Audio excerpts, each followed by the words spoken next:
Good morning, and thank you for joining us for today's webinar on the Audience Insights Manager and Data Center.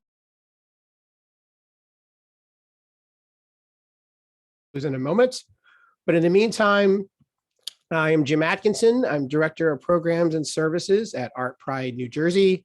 I am a white, middle-aged, cisgender male with black hair.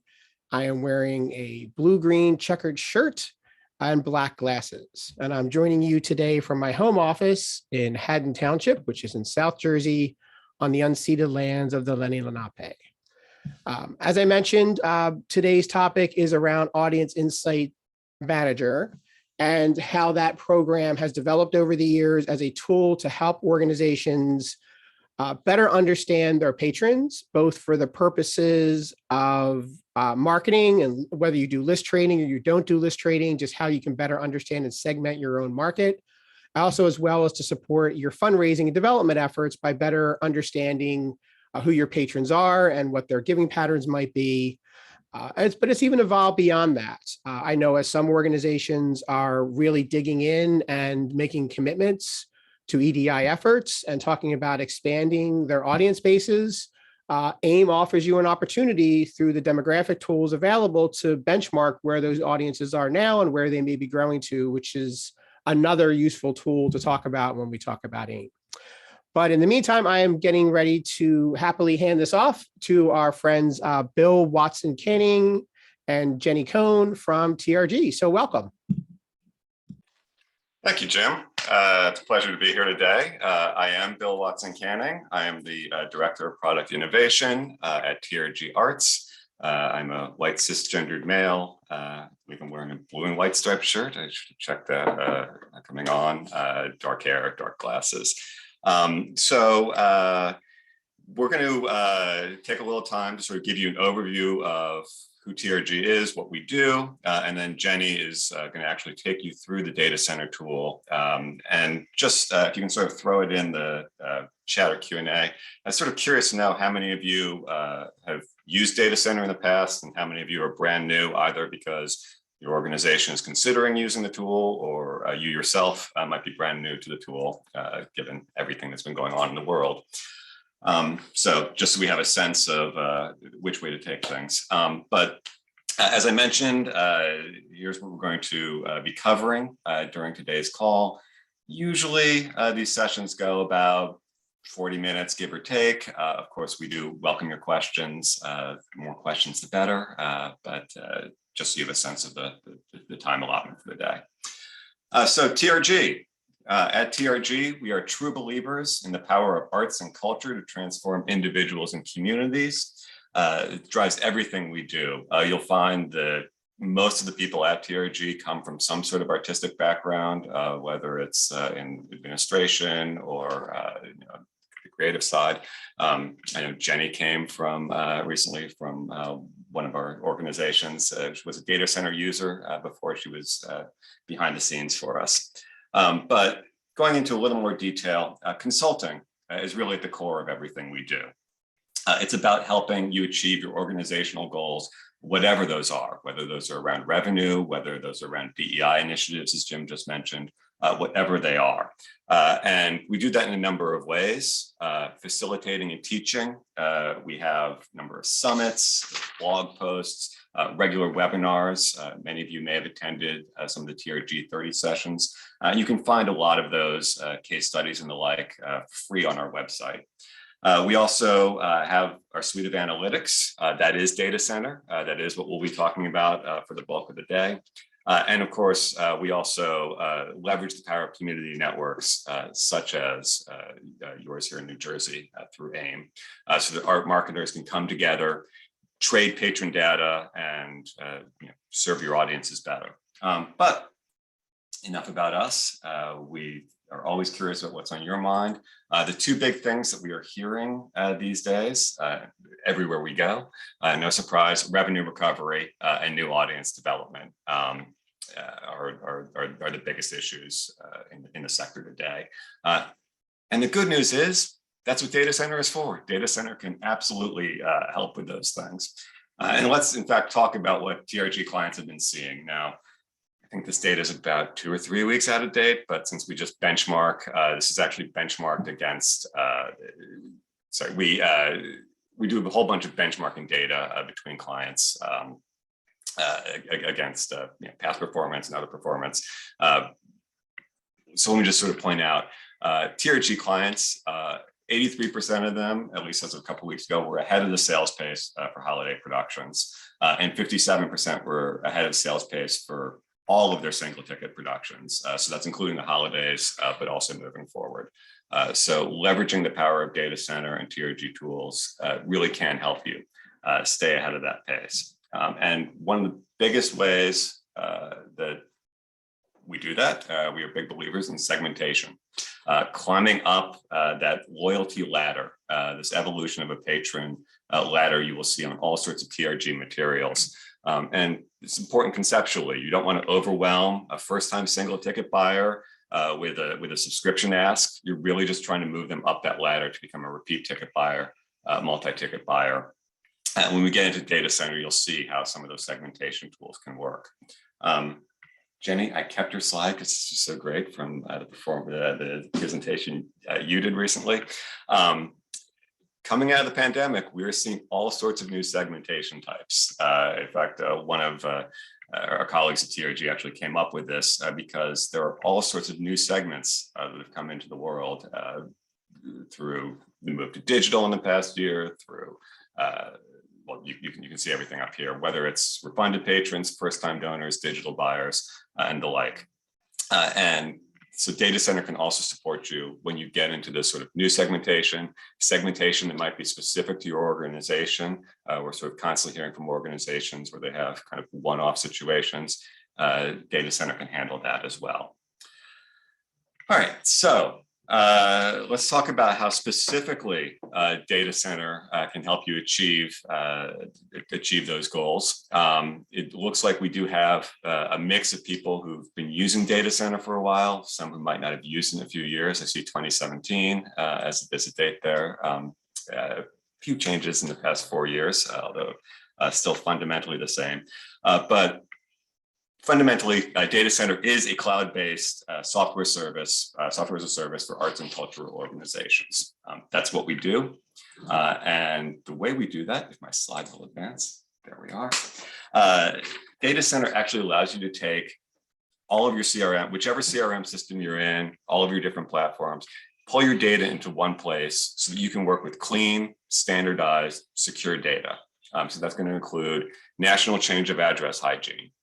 We do that at least once a year, but also every time you close out a list in data center, we run it through the NCOA process so that you know you are getting the most current address for your clients, and you are not trying to reach out to somebody in Trenton who has moved to Los Angeles. We standardize your data through segmentation. I've already used that segmentation word a few times. We append demographic data so that you know, whatever your initiatives are, whether it's DEI purposes or otherwise. And then, of course, the community data set, leveraging the power of having all these different organizations in New Jersey on the same community network. So what do we do once we have all of that beautiful, organized, been through the national change of address hygiene, segmented data? Data center allows you to analyze that data in sort of three fundamental ways. We connect with Axiom, which is the largest commercial database on consumers. So you can actually match your data to all sorts of additional attributes, whether that's age, income, education, ethnicity, what have you. Data center is also a tool that allows you to trade data between organizations so that you can get mailing lists from other organizations. If you know that you are doing a different type of show for you, let's say you're reaching out into children's theater, and so you want to reach out to organizations that might have catered more to families, you can trade data between organizations. And the last thing it allows you to do is to easily prepare lists for those specific communities to sort of do your campaigns, and you can really sort of filter it down so that you are really getting the most bang for the buck when you are, as opposed to just getting some list of tens or hundreds of thousands of names. You've actually sort of targeted those lists that are going to be best for whether it's a subscription campaign, donation campaign, single ticket campaign, what have you. All right. So actually, can I hit a pause there for a second, Bill? Please, yes. So there's a couple of, could you go back a slide? Absolutely. It's a really great slide. So there are a couple of questions that I know have come up frequently that are asked to me over the years. One is, how do you get the demographics? Like, how do you return that information back to the organizations? Because they're not putting that data in. You're returning that data back to them. No, that is through our partnership with Axiom. So Axiom has, as we mentioned, access to, it's a very large commercial database. It's not going to match every single one of your customers, but what's it, Jenny? It's about 60-70% match rate, I think, is what they say. So if you are trying to filter down to people who bought a used car in the past year, with inflation off the charts, Axiom would allow you to filter that. I'm sure that's not something you're tracking in Tessitura, right?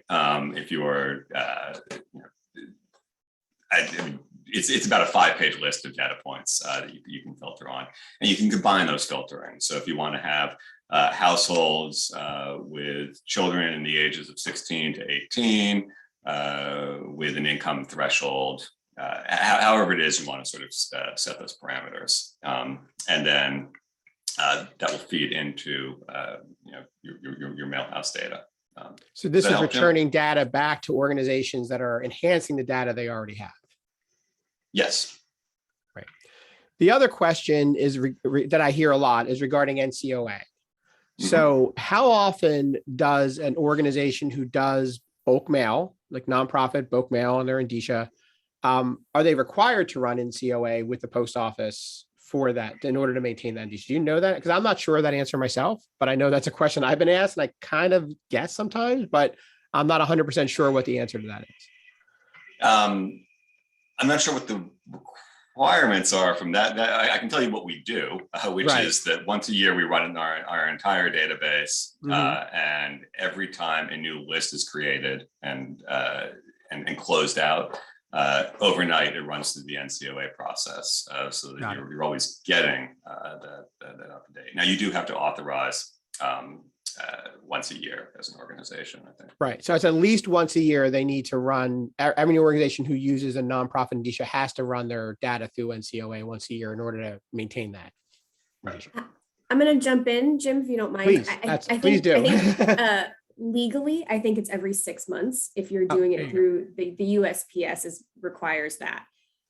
Most mail houses will charge you for NCOA every time you do a bulk mailing with them. So just having your data center license is going to save you a lot of money because that NCOA is included in your license fee. So Marcy, I see that your mail house does it every mailing, so you're probably paying for that. So don't pay for it anymore. Right. If they just tell mail house we've already run through NCOA, then they don't have to do it, and that's a fee they won't incur. Right. Great. Thank you. Thank you for saying it twice a year because I wasn't sure, so I appreciate that. Great. Are there any other questions, folks? I mean, we have a lot to cover yet, but certainly if we want to put a pin here and see if there are any other questions regarding just this general concept around how data center works. Okay, I think we're good. Thank you. Okay. So moving forward, community networks. That's why we're here today. Anytime we get 2 organizations in an area, at least, we can create a community network. You can see we have 23 community networks around the United States. Have one in Philadelphia, have one in New York, and have you guys in New Jersey. So the Northeast is certainly a big area for us. Across the nation, you can see 500 organizations, 33 million households. There are 2 million households in New Jersey alone. So that's a huge pool of potential patrons that you have available to you to trade, whether it's for acquisition or doing analytics for grant purposes or whatever you may need to do. And just to emphasize the importance of trades, this is a study we continue to reference. It does make intuitive sense as soon as you think about it. this was a study done several years ago in the Philadelphia area. But the point is that the more organizations a patron visits, the deeper your loyalty to each one becomes. It's not a zero-sum game. If you attend 3 different organizations, you are much more likely to be loyal to all 3 of those organizations than you are if you're just a single ticket buyer who's showing up to one organization. Makes intuitive sense what we know about arts audiences, but that's really the value of trading. I know when I've talked to friends in other industries, they can't quite get their head around what the audiences, the organizations to sort of trade that data. Absolutely, it's how audiences are built.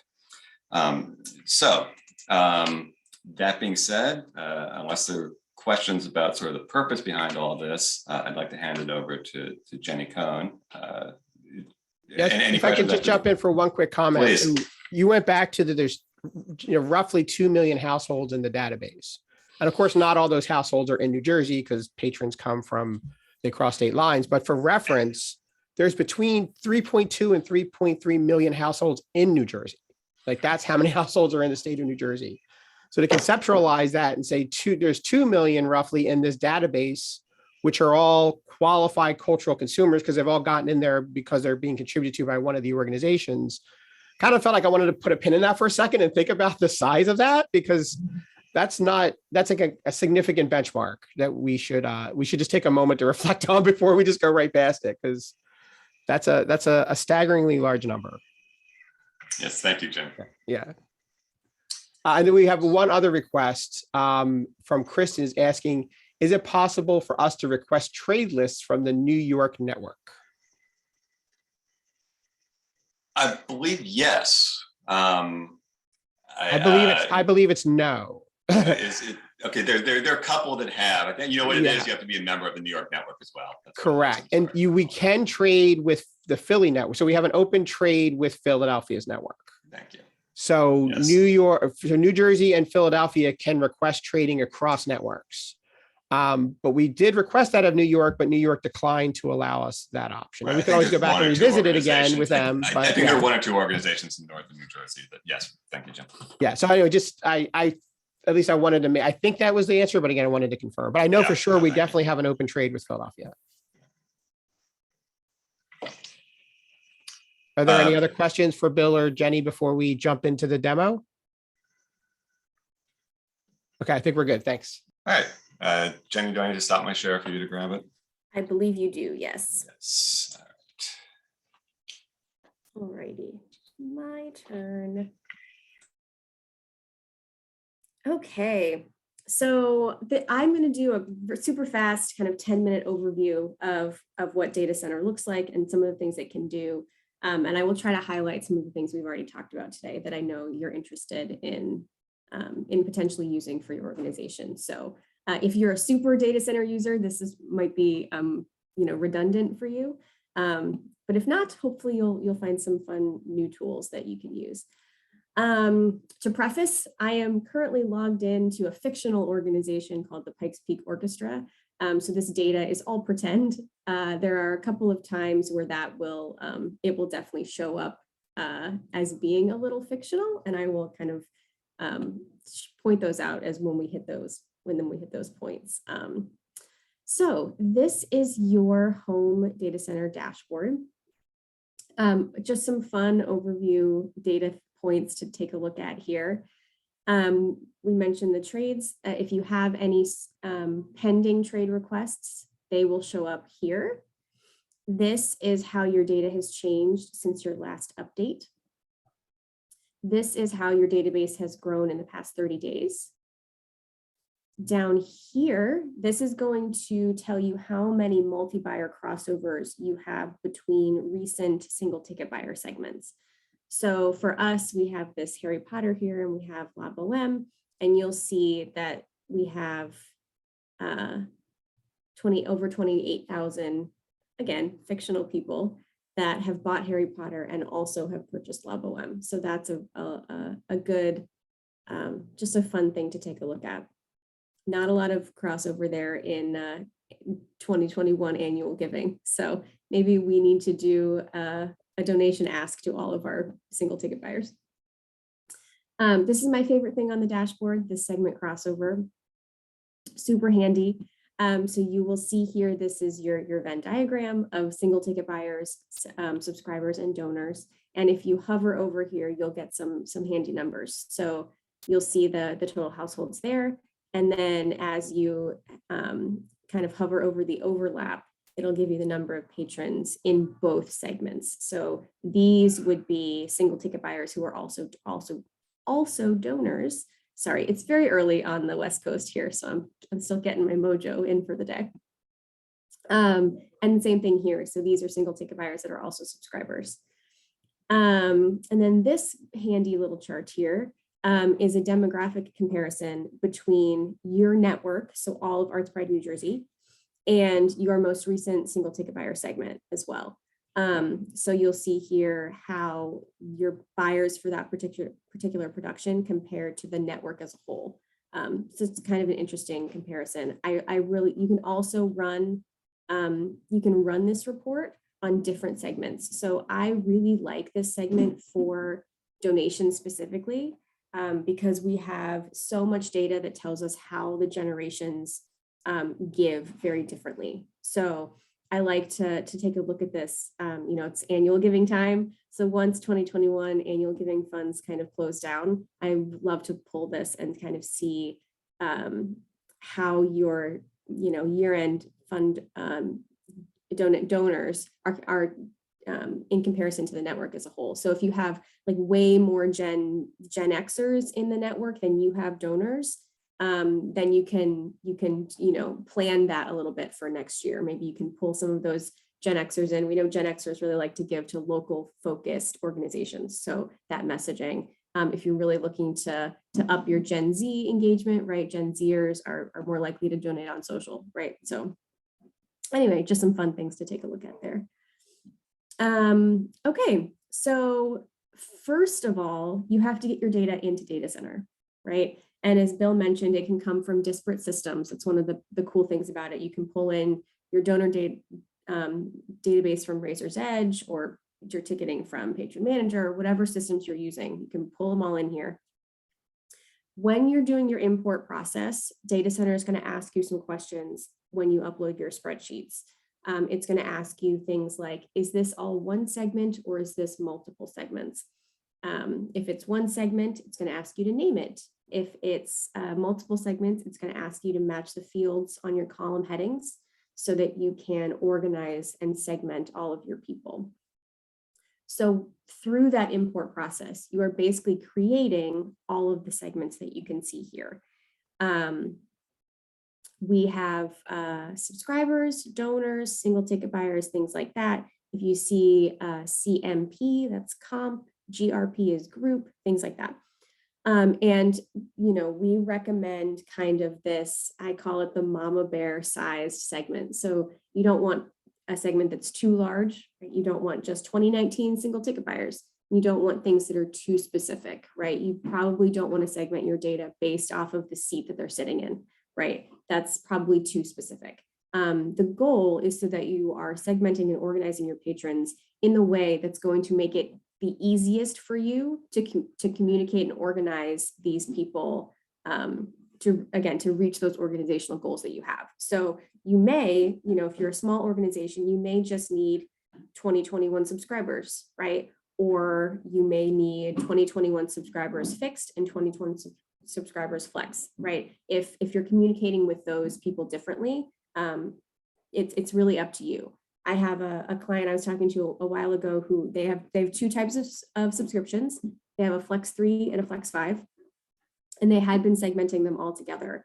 But the big difference for them is the Flex 5s get complimentary parking, and there's a $75 increase between the 3 and the 5. So my recommendation to them was to segment those out separately. One, so that you can communicate more for upsells, right? That's not a huge price point to try and get people to move up to the 5s.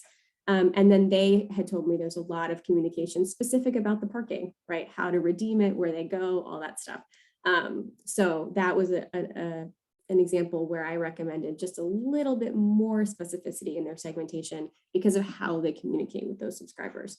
So the segmentation schemes, some of that is up to you to figure out what works best for your organization. The kind of mama bear size is just something we recommend, just again, so that it's super easy for you to work with later. So as you import your data, all of these segments are created, very lovely. And then what do you do with them, right? So your campaign creation is here. Now, campaigns can be any sort of communication campaign you're going to do, right? It doesn't have to be direct mail. Most of these examples you'll see are mailings and things like that, because I definitely want to show you how that works. But for something like a subscription renewal and acquisition campaign, that campaign is going to be 9 or 10 months long. And you might have, so this is the campaign name here, and then you have these lists. So in a subscription renewal and acquisition umbrella campaign, you might have 5 mailing lists, 12 mailing lists, right? Different letters to renewing and lapsed subscribers. You might have a list that is for a telemarketing push, right? And then if you're organizing your email campaigns here too, right? You might have all the email follow-ups that correspond to those letters that they're getting in the mail, right? Because ideally that's what's happening, right? You get a letter, a couple days later, you get an email follow-up, week later, you get a phone call, right? So that you're getting the same touch points, different touch points for the same message, right? That's the most effective, obviously. But how these campaigns are created, I will show you this holiday. We're still in holiday time. I can still use my holiday show example here. So this is our holiday show postcard list within our holiday show postcard campaign. You'll see that we have suppressions here. So these are things like all your do not mails, your deceased, things like that. When you're doing your imports, you can have a suppression segment that is auto suppress, right? You can tell data center, a little check a box, and it'll add to auto suppress. So it'll automatically go on every direct mailing list that you create. So you don't have to worry about it. And then down here, you'll see these segments that have been added. So again, this is for a holiday show postcard. Let's just pretend. So I went in and added our single ticket buyers from previous fictional holiday programming, right? The other thing you can do here, right? You can add segments. I'm going to add an existing segment. You'll see right here, it defaults to my organization. But if I click this, this will bring up all the other organizations in my community network. So again, this is fictional. So we have a couple other fictional organizations in here. But when you click this drop down, you'll see all the other organizations in the ArtPride New Jersey network. So if I was interested in trading, right, I would click there. And I am going to ask for, let's see. Let's do Nutcracker, right? I'm doing a holiday programming, so it makes sense. I'm going to add that in there. And you'll see my net count up here has changed, right? The cool thing about this net count as well is it automatically deduplicates anyone that's in this patron group. So this is just really handy for budgeting purposes. So you're not going to purchase 64,000 postcards if you're only going to send 32,000, right? So that's super handy, and it dedupes in real time. So you'll see that's how I added this, these trade segments here as well. Now the trade segments do have to be approved, right? So over here, you'll see it says not requested because I haven't officially put these through.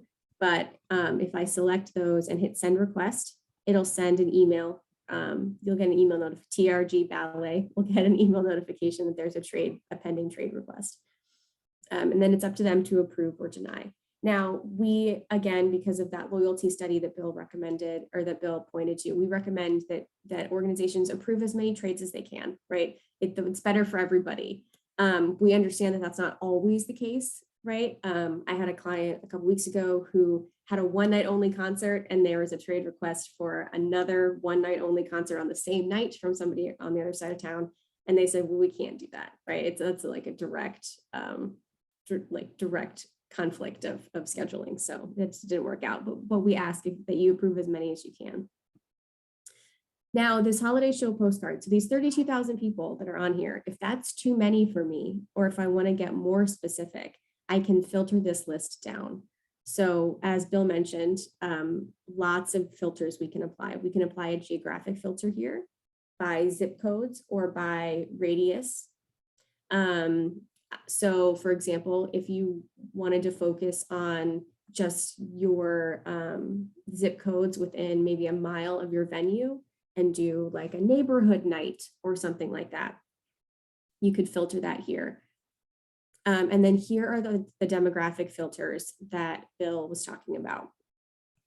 My favorite example for this one is if this holiday show is geared specifically toward children, right?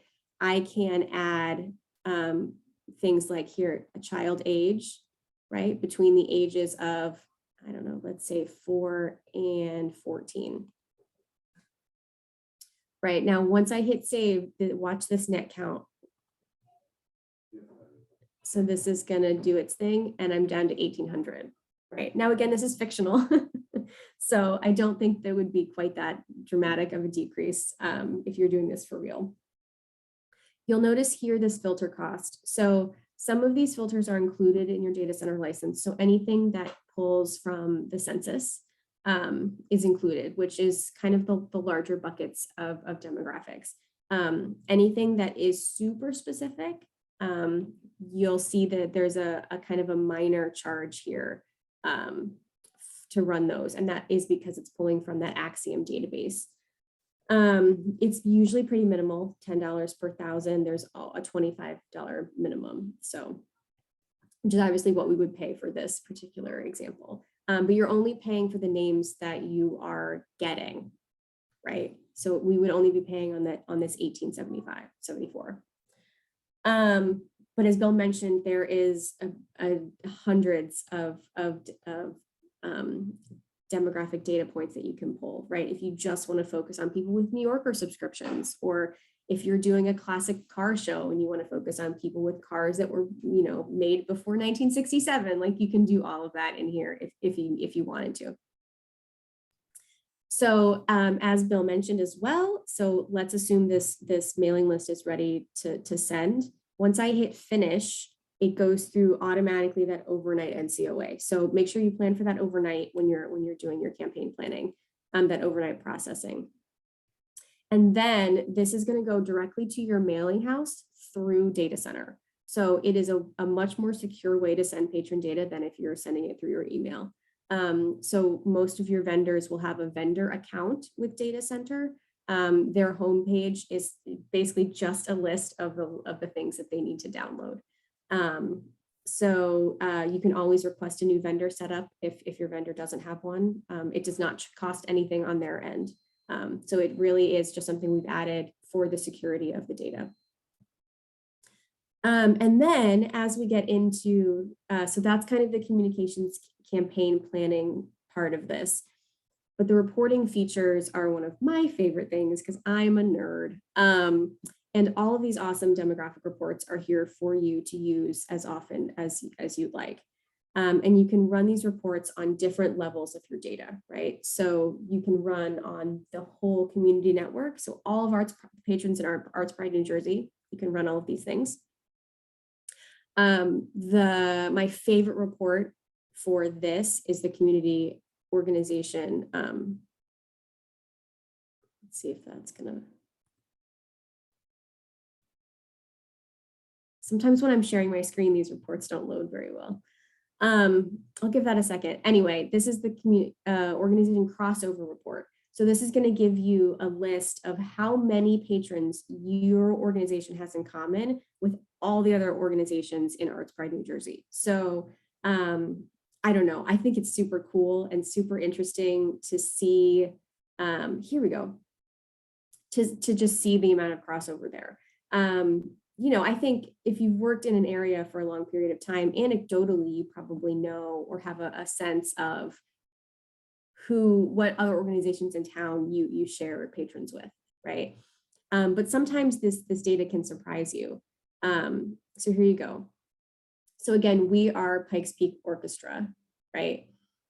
And then so we can see here that we have a good amount of crossover with the Pikes Peak Playhouse and the Pikes Peak Theater, not so much with Test Theater Organization too. So we might want to not do so many trades with them or find a different way to partner if our programming is in alignment with what we're doing at the orchestra, right? But I was talking to an organization the other day who's their symphony in town, and they ran this report and found that they have an amazing amount of crossover with their local zoo. And they said, like, well, Jenny, why? I said, well, I can't tell you why, but I can tell you that you do. They had not been trading with the zoo. That was not an organization that they had kind of assumed they would be sharing patrons with. So they were like, well, we're going to start. And they did. And they just so happened that they had like a summer camp coming up for kids with the orchestra. So I said, well, that's perfect for the zoo, right? Anyway, so it's just interesting, super fun to take a look at. You can also run the postal code, which give you heat maps, right? Which might be really interesting for New Jersey to see from the network as a whole, where your hotspots of patrons are and where kind of some areas that maybe need some targeted marketing efforts. But you can also run that postal code heat map on your organization, and you can compare your organizational heat map with that of the community network, which I always find is really interesting to take a look at as well. So again, you can run reports on the network. You can run reports on your organization, which is down here. You can run reports on that list level. So within the campaigns that you're creating, right, you can run these demographics on the list specifically. So if I wanted to see who is actually on that list that I'm mailing to for my holiday show, right, I can run demographics on that report, on that list specifically. And then here's that postal code as well on the list level. So you can also create campaign lists just for research. So if I wanted to just take a look, like dig deep into my subscribers from the past 5 years, right? I could make a campaign that's subscriber research and have a list that is each of my past 5 years subscribers. So I can take a look at the lists separately and compare some demographics, or I can run the list and just see how those subscribers have changed, right? Or haven't changed.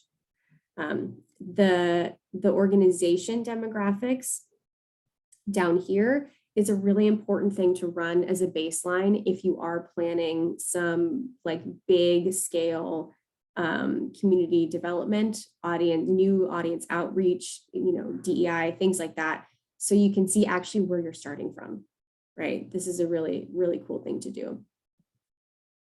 And then you can run these reports on the segments that you have created just on your imports. So if I'm running, like if I have a list that is all past 5 years of subscribers, right? And then I can run the demographic comparison on each of those segments specifically. So I could compare, or you could compare how your holiday show audiences compare to the rest of your programming, right? We know those tend to be different. So I find that comparison to be really, really fascinating as well. So again, all fun things that you can take a look at and can hopefully help you in your quest to be, to spend smarter, right? Get more ROI for the money that you're spending and to target the people that are really going to respond to the campaigns that you're putting all of your time and effort into creating. Jenny, we have a question Yeah. from Marcy, who's asking if their campaigns are largely email only, how might they best utilize a database to convince those that are setting the budget to make this a priority? Sure. So some of how I would answer that question depends on if your CRM system talks to your email marketing, like MailChimp or whatever you're using. If it does, like if your CRM does talk to MailChimp, right?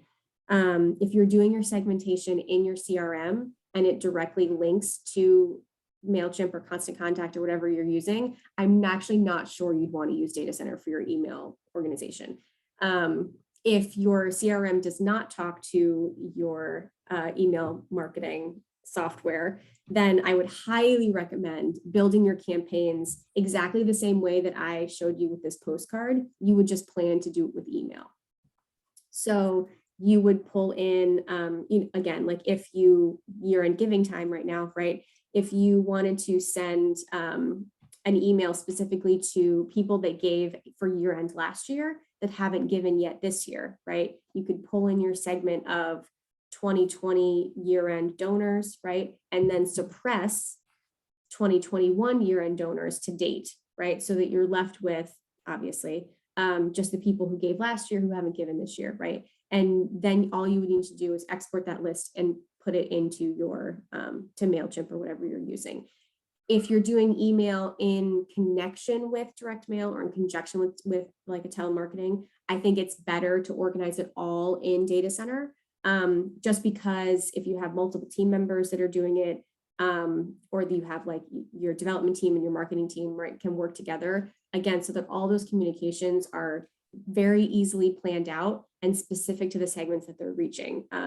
I think it's good to have it all organized in here so that you're not hitting people for multiple asks. But again, I wouldn't recommend it if you're doing primarily email and Patron Manager is talking to MailChimp, and then you can do your segmentation in Patron Manager.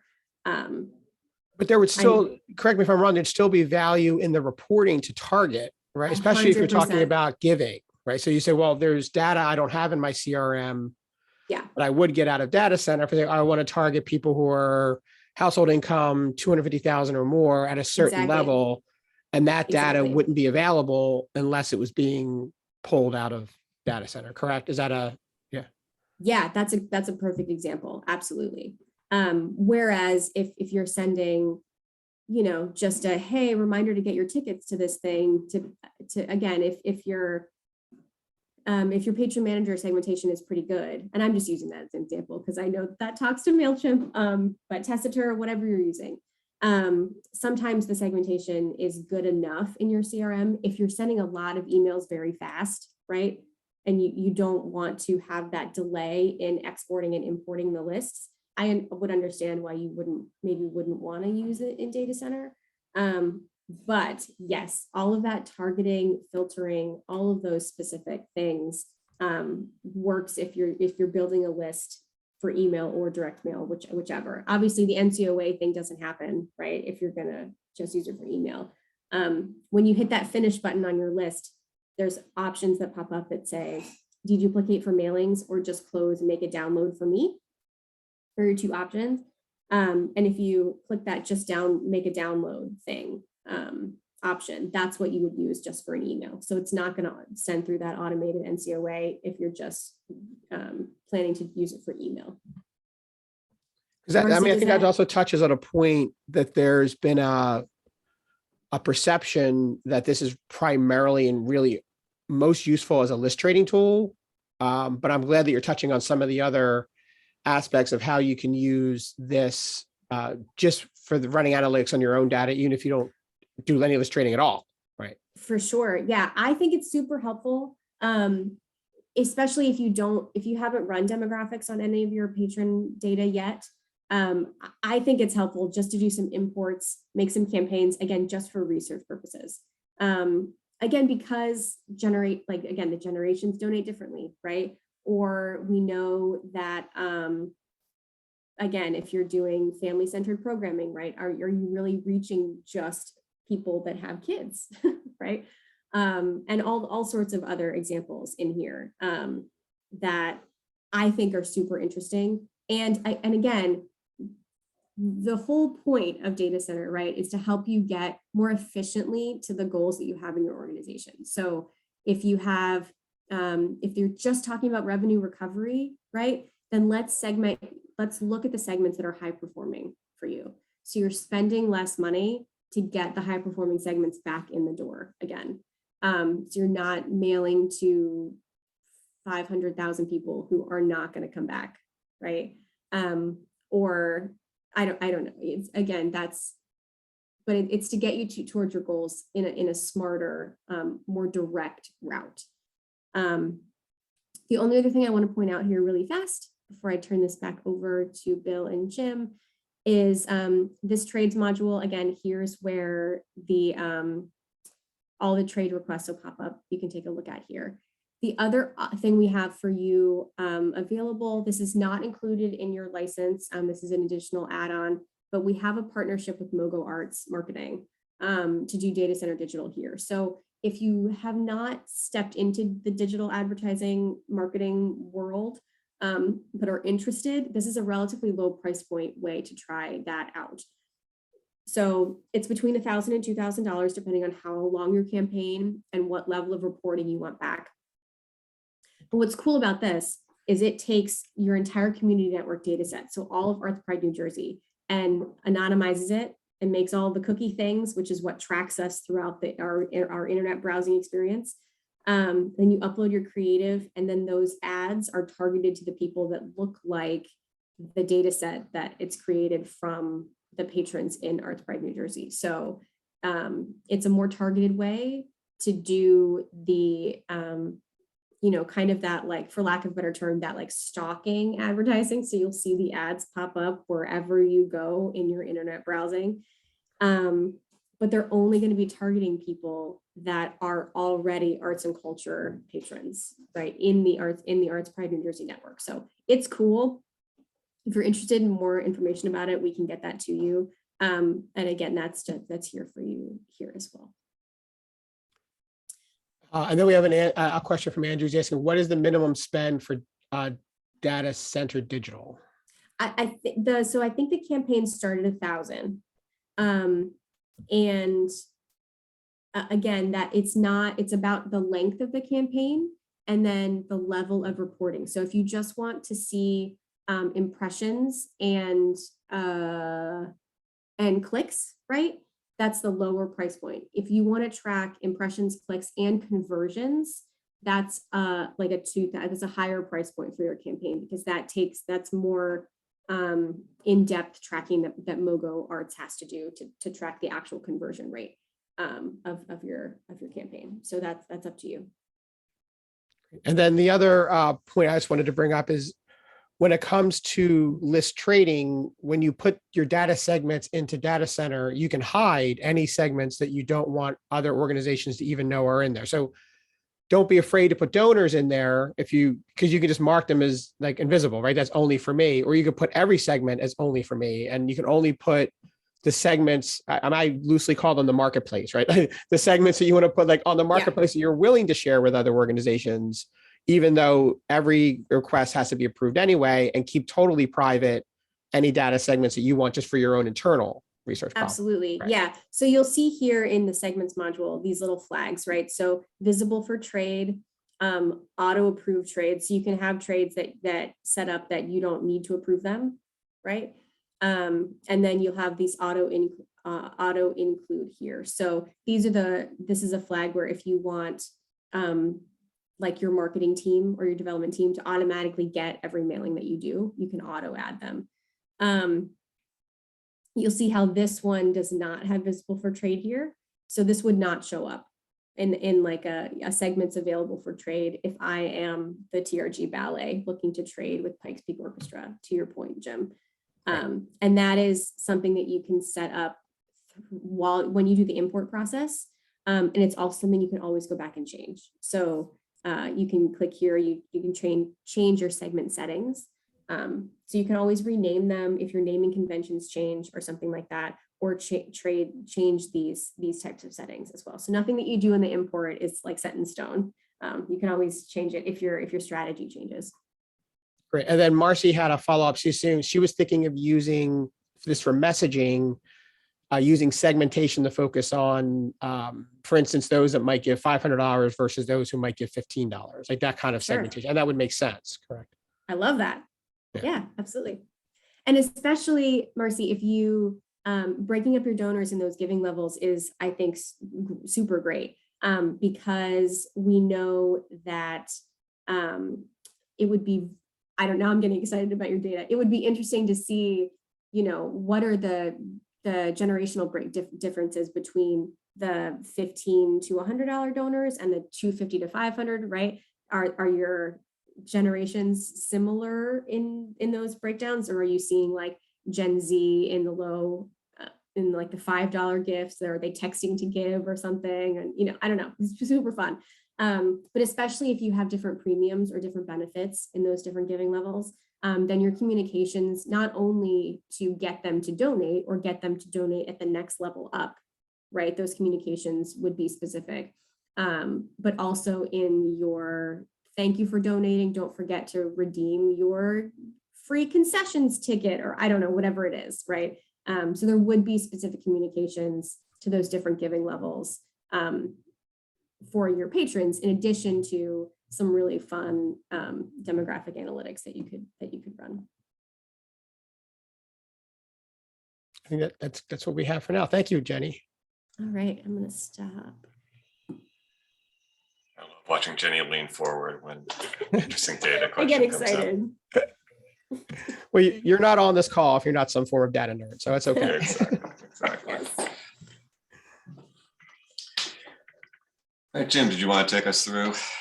Sure. So it's renewal time for AIM. This is the time of year when organizations are either subscribing or renewing their subscription for the year for AIM. So I think we can go next slide. Yeah, so this is, I guess, if you want to say, this is kind of the nitty gritty of what the license includes.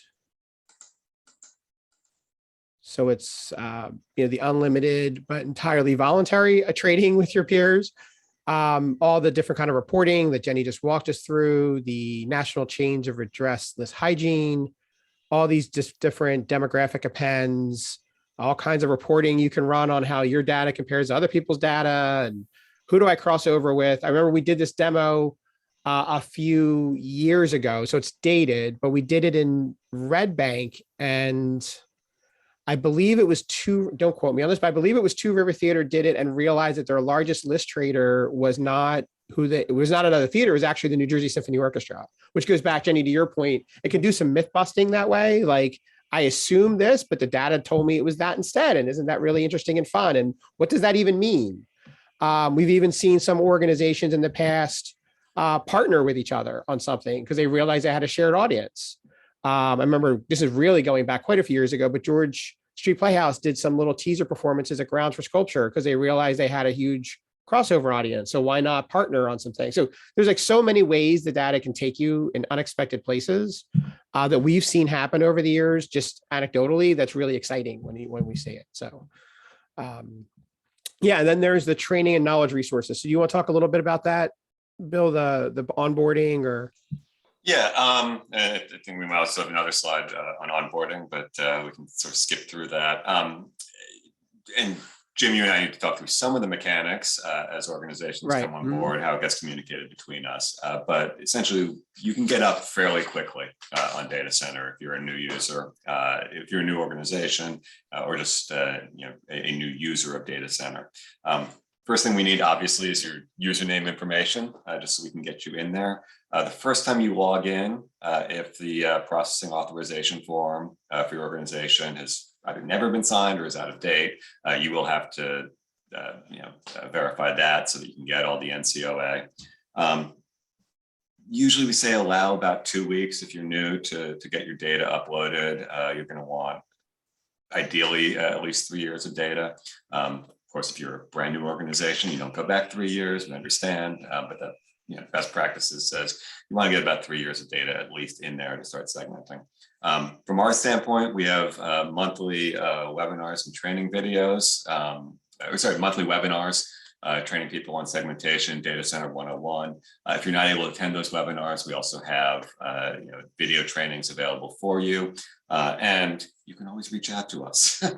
We are here, for any sort of specific questions. You saw Jenny lean forward. I lean forward. We all lean forward. We get excited about an unusual question. So please. And Bill, were there some new features coming down the pike? I know there was some talk about some integration work. Yeah. So. And my call with Stuart was canceled yesterday, so I had nothing to announce. We at TRG Arts, we have just acquired Purple 7, which is a data analytics company that from the United Kingdom. We've actually had a partnership with them for a while, but what they are excellent at is analytics, is all the sort of benchmarking stuff that you might want to see. One thing that's available to any of you today who are on there's Tessitura, there's a list of several CRMs that have these DDXs. You can sign up for what we call the COVID-19 benchmark, where you can actually compare your recovery against similar organizations, either in your region, or if you're a symphony, against other symphony orchestras, theater against other theaters. So, you might be seeing, okay, well, our revenue is not quite back to 2019 levels yet, but we are actually ahead of the benchmark. So that can be helpful when you are working through budgeting cycles, working with your executive leadership to understand where you are. In terms of other stuff that we hope to add from Purple 7, it's going to be coming, and we'll be announcing more soon. But we are very much in the process of figuring out exactly what that's going to look like. But certainly I would expect to see a lot more benchmarking data working its way into data center over the next year. And generally prettier reports. And yes, those old style SSRS reports that Jenny was running, I know that the Purple 7 guys cringe every time they see those. So yes, you'll see prettier reporting, if nothing else. And thank you, Jenny dropped the link to that in the chat. So thank you, Jenny. You got it. So next slide. Yep. So this is the pricing. It is again, for 2021, we slashed all the subscription prices in half, for obvious reasons, for acknowledgement of the financial hardships that COVID's having across the industry. We had meetings with the State Council on the Arts, who is a funder of this, and said, hey, I think we need to divert some more funds to offset the challenges that are happening. And they were very generous in doing that. And we're able to continue to offer that again for 2022. So it's based on obviously organizational budget and whether, your organization is a member of ArtPride or a non-member of ArtPride. That's all right in front of you. I'm not going to read through it. If you are an existing subscriber, your subscription just auto renews and it will auto renew at this rate. So there's nothing you need to do to capture this rate. There's no action you need to take. It'll just be this. If you are a member of ArtPride and also a member of the New Jersey Theater Alliance, we were working with that group to do an additional 15% off that the Theater Alliance is underwriting. So if you're a Theater Alliance member and you are already a subscriber, again, there's nothing you need to do. Your renewal will happen with the your renewal with that additional discount will also roll in. So there's, again, no action you need to take. If you are a new subscriber, there's a promo code that the Theater Alliance has sent out. So you'd have to get that promo code from them. And that's right in the sign up sheet. It asks for a promo code, just drop it in. If you're an ArtPride member, we know you're an ArtPride member, so you don't need to put a promo code in. So we'll know who's a member or not a member. And you'll get those rates regardless. There's no promo code if you're an ArtPride member. There is if you want to add on the additional Theater Alliance discount. I hope that wasn't too confusing. I felt like I was babbling there for a minute. But these are the rates. We think they're as affordable as we can possibly make them. Because again, we have a contract with TRG to contract for so many licenses. So we're paying per license to set this up. And we're able to pass along a lot of that savings to you, but we do need to recoup some of those dollars back. So that's a subscription plan. Any questions about that? I think it's pretty self-explanatory, right? So next slide. As I mentioned, this is the window. So you have from now to January 21st, if you are not currently a subscriber. Again, if you're an existing one, there's nothing you need to do. If you are interested in subscribing, you have now through January 21 to do that. And you can get more information on the program, and the actual form to do that is all at artpridenj.org/AIM, because we love that acronym. Your subscription year will run from February 1 through January 31. That's the annual rotating year. So your subscription kicks in February 1st, 2022, and will go to January 31st. Oh my God, I had just added a typing 2023. If you are an existing subscriber and you do need to cancel for any reason, you can also do that online. You have to do that online. And the deadline to do that is January 1, which is 30 days. It's a 30 days before the license kicks in. So I know it's New Year's Day. It's a really strange day to have a deadline, but you can do it anytime before that. You don't have to wait till January 1st. If you do need to cancel it, that's the only way, because we do need written confirmation of who's canceling it and why it's being canceled, because that trickles out to us canceling it with TRG, and we don't want to have I didn't mean to do that, so no, it has to, we have to do it through a form. As you know, Bill's great. You can reach out to Bill. His email is there. My email is there. If you have questions about data center specific, you're better off asking TRG. If you have questions about like AIM, which is our version of it in New Jersey and how that's set up, definitely feel free to direct those questions to me. So I think we have next slide. I know we're running a little tight. So what's next? So what's next is continue to think about how you can use AIM, continue to think about innovative ways to use data. We joked around, Jenny says data geek, I'm a data geek. There's a lot of data geeks out there. And when you get us all in a room together, really fun ideas can happen. So again, next slide. I think we already touched on onboarding, so we are thinking about creating a AIM community network. So that's literally saying once we're through the subscription window and we get into early February, we know the organizations and we know the contacts within those organizations who are part of AIM. Why not have us meet virtually a couple times a year, very informally, just to brainstorm ideas, talk about how we're using it, bring up any challenges that you may be having, and really make it more of a community versus just we sign up and then you get the NCOA notices and you're using it, and we don't feel like we're at ArtPride, we don't feel like we've invested enough time in working along with you as your partners. So I'm going to send out a survey about this, but I wanted to tease it here today. If there's interest, I mean, we don't want to do it if nobody wants to do it, but if there's interest in this, we're very invested in wanting to forward that along. So that's just something else you'll see coming at you in the new year in 2022, or 2020.2 is how I kind of think of 2020. This is the second version of 2020. So I just don't count anything has happened since. So I think that's, yeah. So any last questions? I see a question from Lisa. Is this being recorded? Yes, this is being recorded. And you will get an email from us telling you where you can access that recording. Yes, we are recording today. Are there any other questions for the TRG team?